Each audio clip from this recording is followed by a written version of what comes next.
Welcome to another episode of the Positively Insane Podcast with your host and spirit guide, Kevin Alexander. Hey, what's up, guys? I want to apologize first and foremost for the fan in the background that is on high. I have an issue with the walls being super thin in my apartment, and I can't get any privacy whatsoever unless I have some background noise to break up the sound so my neighbors can't completely hear everything I'm saying. If you listen to the last episode, you'll know that I've already had an altercation with my neighbor, and he put a knife to my throat completely out of nowhere because he thought I was gay. He's a complete tweaker, so it's relevant to the topic at hand. Initially, today's episode was going to be somewhat of a lighter, funny story. I was going to tell the story of the time I got caught shoplifting a bottle of lube when I was homeless.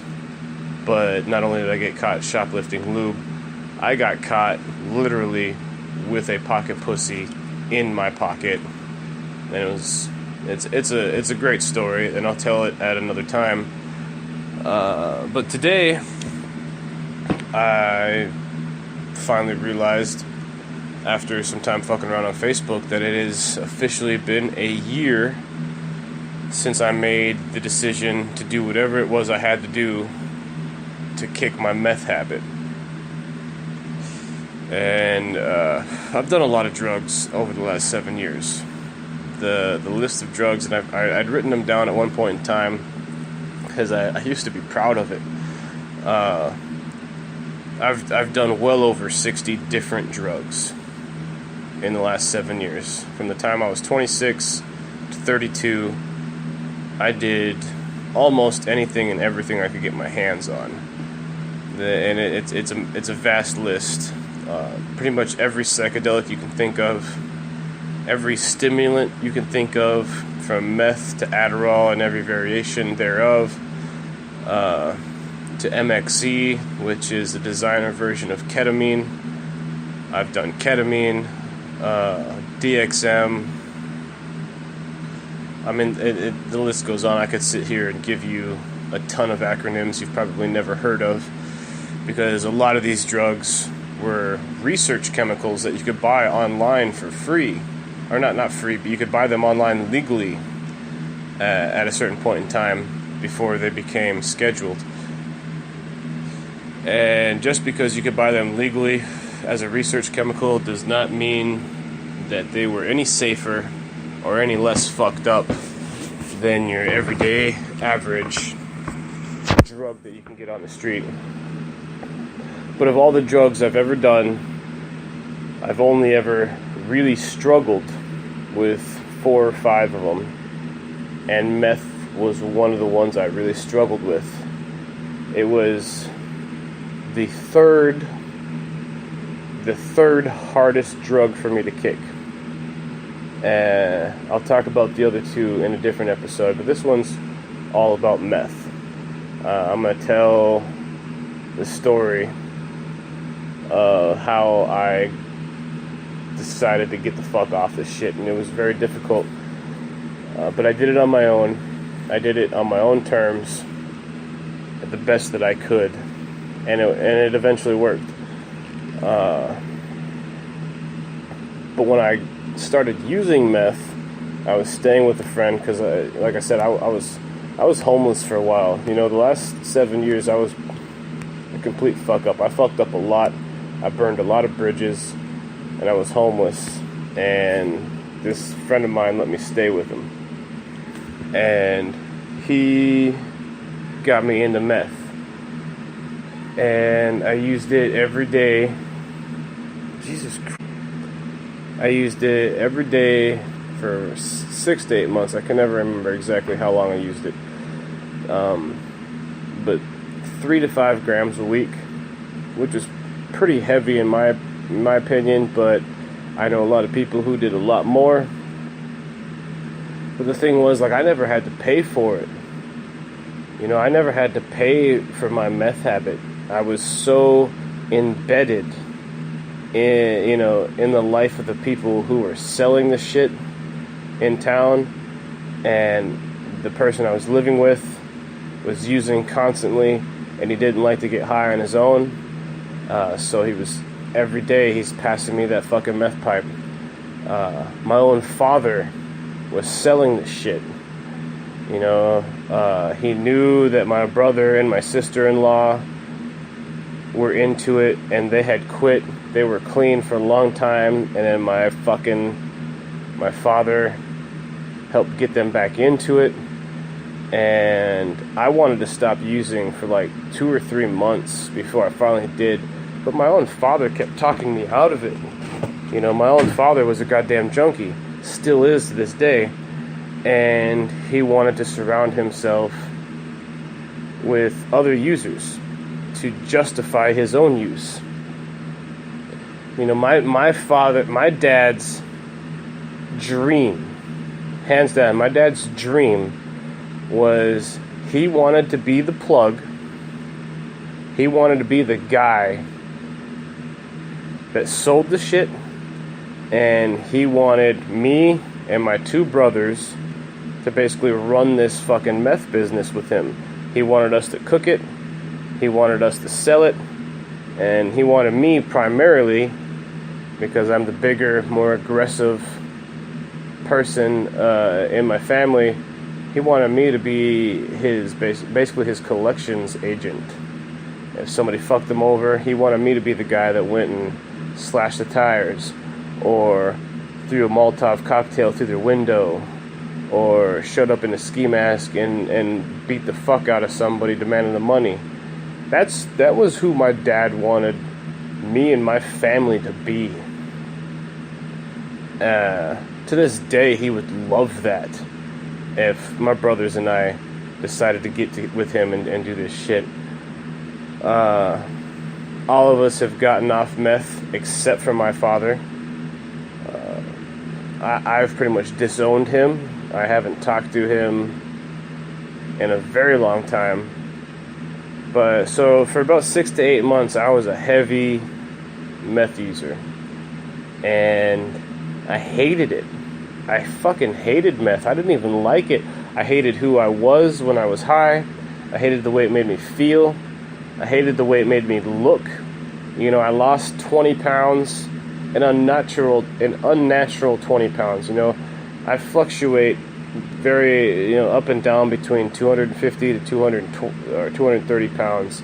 I used to be up to 340 pounds, and I've slowly worked that down. But during the time I was on meth, I dropped 20 pounds, and it was an unhealthy weight. Like, I was down to 210. It wasn't unhealthy, but it was unhealthy how I did it, and I was constantly paranoid that everyone would just assume I was on meth. It was super obvious, in my opinion.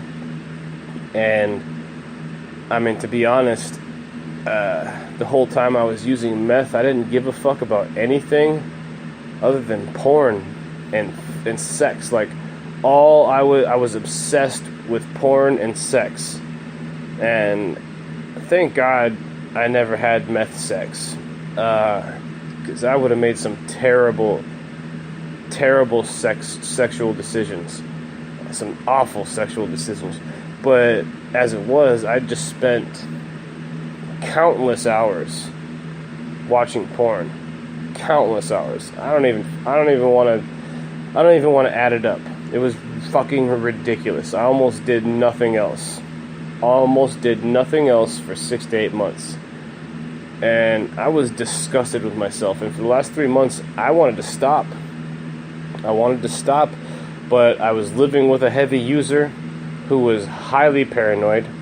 He was extremely paranoid. So literally, and I don't know, anybody who has used meth heavily and spent time with meth users, they understand what I'm saying. Like, you can't just live in a meth house.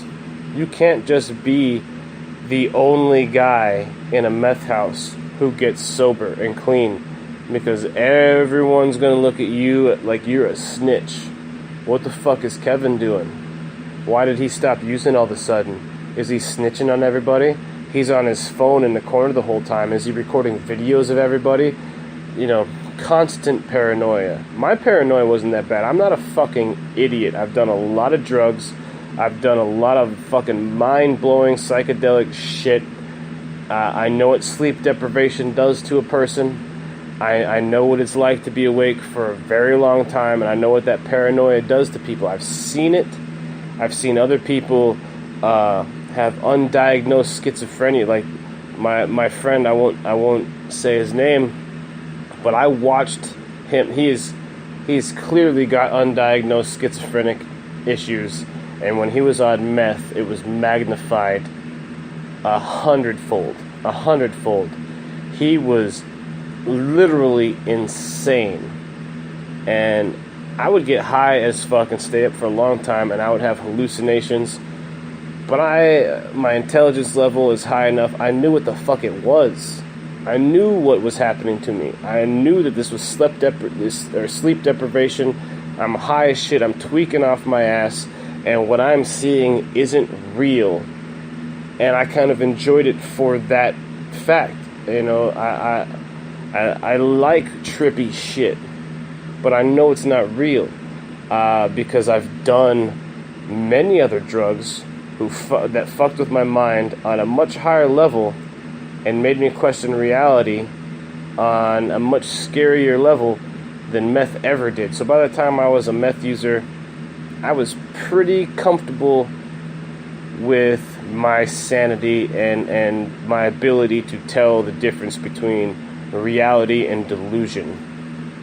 But almost all of my friends and family could not make that distinction. They believed the things that they were seeing were real, and the things that they were hearing were real, and there was no convincing them otherwise. And it was terrifying. It was terrifying. My friends and my family were literally losing their minds, and there was nothing I could do about it. So I just kept getting high and ignoring it. And I wanted to stop for a couple of months, but my own father would talk me out of it. He would supply my family with it. People who have no right being on meth, people with children, and I could go on a whole thing about my dad, because he is a fucking piece of shit, and I will never forgive him for who he is and what he has done to my family. I've completely disowned him. For a long time, if you're ever curious, my name is Kevin Jones. If you're ever curious why I go by Kevin Alexander, it's because I have completely shunned that. I've completely gotten rid of the Jones name. I'm not proud of it. I'm embarrassed of it. The only reason my name on Facebook is Kevin Jones is because fucking somebody reported me and forced me to show my ID and go back to my legal name. And after that happened, I seriously considered changing my legal name, because I do not consider myself a Jones. I'm not proud of that shit. My dad is a piece of fucking shit. So after about 8 months of heavy meth use, I wasn't working this whole time. I didn't have a job. I wasn't even paying for my drugs. They were just supplied to me. I was in a group of people at all times. Everyone's getting high, and I couldn't be the only one not getting high, or everyone would turn on me. So I would fucking sit there and smoke up with everybody constantly. We would do hot rails. I would snort this shit. We'd smoke it out of the fucking meth pipe until somebody broke it because they were tweaking on it too fucking hard. We'd smoke it out of the light bulbs. We'd eat it, put it in fucking capsules and eat the shit. We're constantly fucking tweaking. And I fucking hated it. I hated every minute of it. And so I finally decided I'm done. Literally a year ago. And